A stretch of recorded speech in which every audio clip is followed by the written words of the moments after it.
Tuff foldable solar panel charger. Enjoy versatile charging with peace of mind. This unique technology detects the device that you're charging and delivers the proper current to ensure powerful and stable charging. It supports almost all devices that are charged with a USB and can take a 5-volt charge. It's compatible with Apple, Android, Windows devices, and more. The charger is resistant to water and corrosion and designed to withstand high temperatures. The 2 output ports are hidden in a protective pocket where you can store your devices while charging them.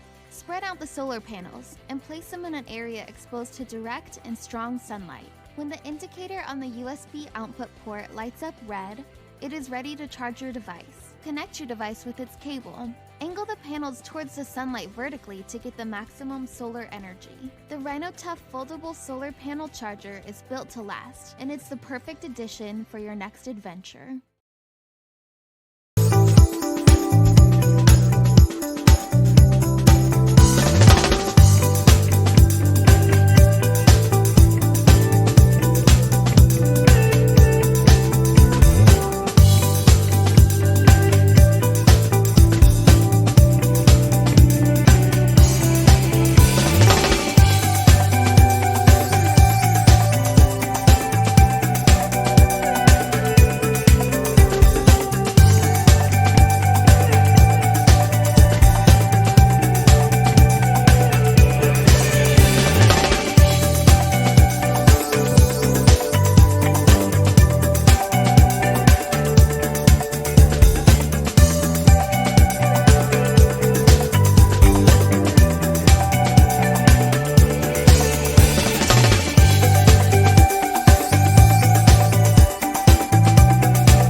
What is up, guys? Andrew with No Excuses TV here, and today we are going to finally get to test out this 40-watt flexible solar panel from Flex Solar. So I got this about a week ago.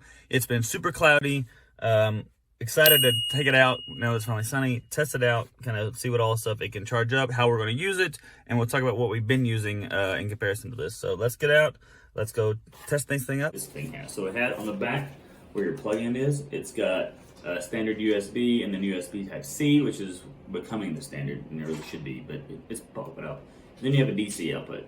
So the biggest thing that I thought that I need to figure out how to do, and haven't done it yet, is to figure out how to attach this one or couple it with like the existing solar panels that I have to maybe increase. So when you compare that 7 watts that we have been using, now having the ability to access 40 watts, it's almost, you know, it's a ton, so much more, almost 6 times more power from a little bit larger. So size-wise, think of this like a sheet of paper almost, because it's about 8.5 by 8.5 by 11. With us, we need the amount of power because we're charging a lot of stuff when we're in backpacking, when we're on these backpacking and hiking trips. We are charging headlamps, we're charging our weather radio, we are charging the Goal Zero battery pack, which I said earlier that we need to kind of replace. But we're also going to be charging that drone, our drone controller, our battery packs for our cameras, our GoPro. We're charging so much stuff that the extra weight that we get from carrying this flexible solar panel is just standard, right? Now, I've never been a person or a camper who's like ultralight. That's a completely different type of backpacking that I just don't, not that I wouldn't enjoy it, but that's just not the kind of camper and backpacker I am. I'm not a big luxury kind of person. Like, I have to have it in glamping and all that stuff, but I enjoy it all. Like, I enjoy being able to charge my phone, take the GoPro. I like the photography and videography part of it. And this helps to make sure that that is something that stays with us as we're doing all our backpacking. Now, I'm a bigger guy, and so typically my packs are a lot larger, and I don't have any trouble carrying those packs, even for short trips. Like, I can do a 30-pound pack when I'm just taking it out for the weekend. You know, that's not that big of a pack for me. I can carry it without any issues. And so when I add this to it, whenever I do all the numbers and stuff that I want to carry and take stuff, this fits right into it. So the extra weight is not something that I don't freak out about. But the extra power is something I freak out about. It was pretty impressive, like how quickly. I mean, obviously you just unfold it. It's got a couple straps here where you could hook. It came with some carabiners. You could hook it to your Jeep, hook it to your tent. Basically, anytime that you're setting up your camp, this is when you're going to deploy this